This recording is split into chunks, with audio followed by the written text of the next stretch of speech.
So since this video is about Valtteri Bottas, I'm going to try to do the entire video just like the way he does interviews.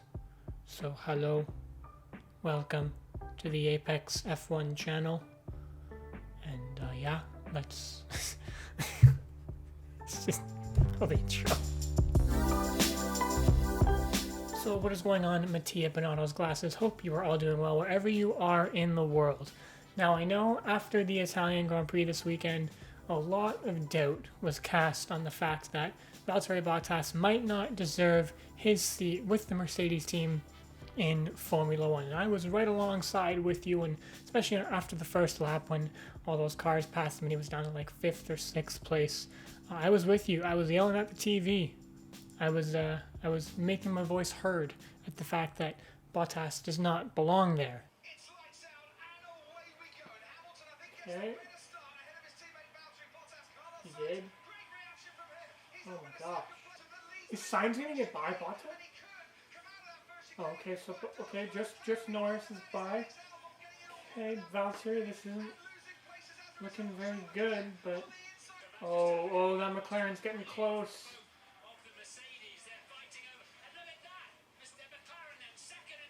You just got beat out by 2 McLarens, and then a racing point. Bottas.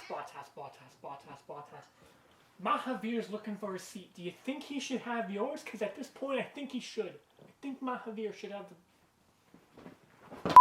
But after reflecting on the fact that, sometimes drivers can have a bad race, I wanted to make this video just so we can all kind of relax, cool down, and not lose our minds and think that Bottas is just done with Mercedes because of one bad race. So as I've mentioned in the past before, I started watching Formula One back in 2015, but I don't think I ever actually got into my experience, my first overall impressions of the sport. The first ever race I ever watched was the 2015 British Grand Prix, obviously at Silverstone. And the way I usually pick a favorite sports team, whether it's a favorite hockey, soccer, whatever team I'm watching, whatever sport I'm watching for the first time, I just initially find a jersey or a car I like, pick that one and run with it. That's kind of my silly little way of picking a favorite team. It's probably horrible because I could end up with a horrible team, but that is what I do. And I stumbled on that beautiful Williams Martini livery.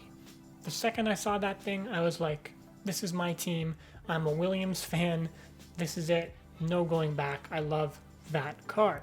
And as we know, back in that day, 2015, Bottas was driving for Williams, and I like his helmet, so I chose him as my favorite driver, not realizing he was very dull and very boring of a personality, but a solid driver for that team, and he was my guy, so that is kind of why I initially reacted back to defending him driving for the Mercedes.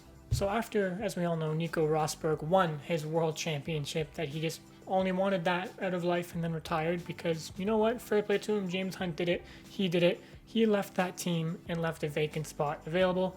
Williams was a Mercedes program team.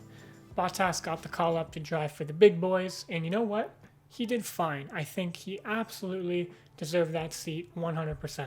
So he didn't have the greatest 2016 known to man. It was his last year with the Williams team. I mean, in his time there, he had multiple podiums. It was kind of that Williams car was kind of the top upper echelon of the midfield, kind of like the McLaren and Renaults of today. It was kind of always right there, pecking for a podium, and he got them. He got some solid podiums, and in his 3 years with the team, he finished in the top 10, highest being 4th place in the drivers. So you know what? He absolutely deserved a spot or a shot to show what he could do in a top team, and you know what? He did it. In 2017, which was his first year with the Silver Arrows, he took 13 podiums, and 3 of which were wins. His very first year in a top car, and you don't have to look very far to know, you still need some talent to get podiums and wins in a top car. If you know what I'm saying, you know what I'm saying. Now 2018 was probably the biggest blip year for the Finn, finishing 5th in the World Drivers' Championship, not a single win, and only 8 podiums to his name, and Mercedes still kept him on the team because they knew he had the potential to be better than that, and he was. The biggest factor in 2018 was that was the last time that Ferrari had a genuinely title challenging car. That was the year that Kimi Räikkönen had his final win at Coda, which was amazing. And yeah, literally 2 years ago, put that into our brains, 2 years ago, Ferrari had a title contending car. And now they're just what they are now. So yeah, that hurts to think about. However, since then, things have been fine up until this weekend for the Finn. He took second place in the Drivers' Championship last year, behind his teammate Lewis Hamilton. And despite the fact he had such a woeful race on Sunday in Italy, he actually moved ahead of Verstappen in the Drivers' Championship to second because Verstappen retired and Bottas still finished in the points. So, could be a lot worse. Now, it is abundantly clear that no matter how many times he comes out preseason and says, this is going to be my year to challenge Lewis, he is never going to be a title contending driver. He just doesn't have the consistency at multiple different kinds of tracks to be able to be consistent enough through a season and get a championship. He clearly is a number 2 driver to Lewis, and he's the perfect man for the job. I feel like I'm a broken record from every Formula One person who has an opinion to say that he is a perfect second driver. He doesn't rock the boat. He gets consistent podium positions right behind his teammate, and he just allows Mercedes to show up to a season, get a double world championship, and go home and just wash, rinse, and repeat. Literally, without him, they would not be able to have such an easy double championship every single year. So really, it's a perfect win-win. They sign him to a 1-year contract every year, get a double world championship. If he falls off that year, they get rid of him. They bring up Georgie boy. That's business. That's Formula One. And Bottas is the perfect man for the job.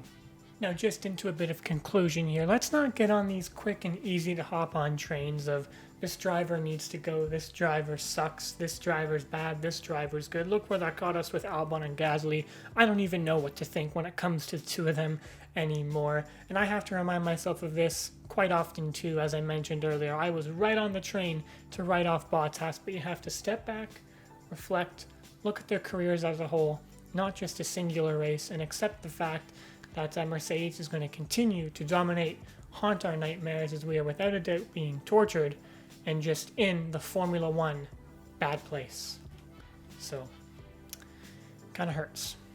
So there it is, another week, another video in the books. I hope you guys enjoyed watching it as much as I did making it. I feel passionately, quite passionately about Valtteri Bottas, seeing as he was kind of my gateway into the sport. I really don't want to write him off. I think he's going to be in the sport for a while. Even if it's not with Mercedes, he has a spot in Formula One as a solid, consistent points-getting driver, and I really don't like people writing him off. So yeah, don't hate me in the comments. I feel like I say that every week, but yeah, please feel free to lick the stamp, send that subscribe button down below, drop a like on this one if you really liked it, and don't miss the apex.